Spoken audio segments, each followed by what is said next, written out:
Serba-serbi perdagangan yang dilarang syariat, Part 1. Jual beli yang menyita waktu ibadah. Dalam hal ini si pedagang waktunya habis untuk berjualan dan membeli barang dagangan kulat, sehingga terlambat dalam menunaikan salat berjamaah di masjid atau menunaikannya di akhir waktu dan tak jarang sampai kehilangan waktu salat. Allah telah berfirman, "Hai orang-orang yang beriman, apabila diseru untuk menunaikan salat pada hari Jumat, maka bersegeralah kamu kepada mengingat Allah, dan tinggalkanlah jual beli. Yang demikian itu lebih baik bagimu, jika kamu mengetahui." Qiyas, Al-Jumu'ah 9. Juga firman-Nya yang lain, artinya, "Hai orang-orang yang beriman, janganlah harta-hartamu dan anak-anakmu melalaikan kamu dari mengingat Allah. Barang siapa yang membuat demikian, maka mereka itulah orang-orang yang rugi." Qiyas, Al-Munafiqun 9. Perhatikan firman-Nya, maka mereka itulah orang-orang yang rugi. Di sini Allah menghukumi mereka dengan kerugian walau secara lahirnya menanggung keuntungan dan laba yang banyak.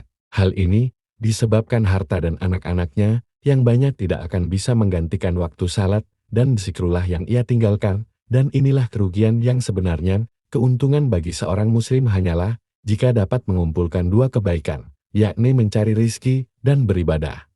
Artinya berjual beli pada waktunya, dan ketika datang waktu salat ia menunaikan pada waktunya. Perdagangan itu ada dua macam, dunia dan akhirat. Perdagangan dunia dengan harta dan kerja, sedang perdagangan akhirat dengan amal ibadah yang saleh. Firman Allah Qiyas, As-Saf surat 10 ayat 11. Hai orang-orang yang beriman, sukakah kamu aku tunjukkan suatu perniagaan yang dapat menyelamatkan kamu dari azab yang pedih?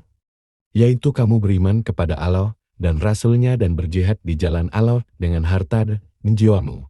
Itulah yang lebih baik bagimu, jika kamu mengetahuinya. Inilah perdagangan yang sangat besar dan tak terbanding, jika diukur dengan perdagangan dunia. Maka Allah menyebut sebagai orang yang rugi, jika sibuk mengurusi perdagangan dunia, dan meninggalkan perdagangan akhirat. Sebagian orang mengira, bahwa salat hanya mengurangi efektivitas kerja atau berdagang, sebab akan membuang waktu. Padahal yang benar, adalah sebaliknya ia akan membuka pintu rizki, kemudahan dan keberkahan, sebab rizki itu di tangan Allah.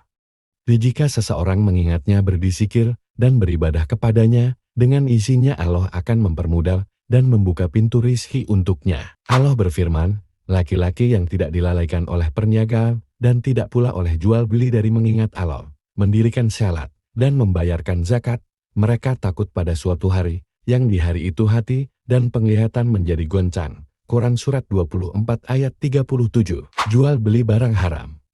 Ketika Allah mengharamkan sesuatu maka harga nilai dari barang itu juga haram. Jadi barang haram tidak boleh diperjualbelikan.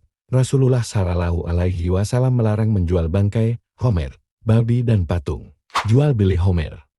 Mengenai homer, Nabi Shallallahu Alaihi Wasallam bersabda, sesungguhnya Allah melaknat hammer, yang memeras dan membuatnya, yang minta diperaskan, yang menjualnya, yang membelinya, yang meminumnya, yang memakan hasil penjualannya, yang membawakannya, yang dibawakan kepadanya, dan yang menuangkannya.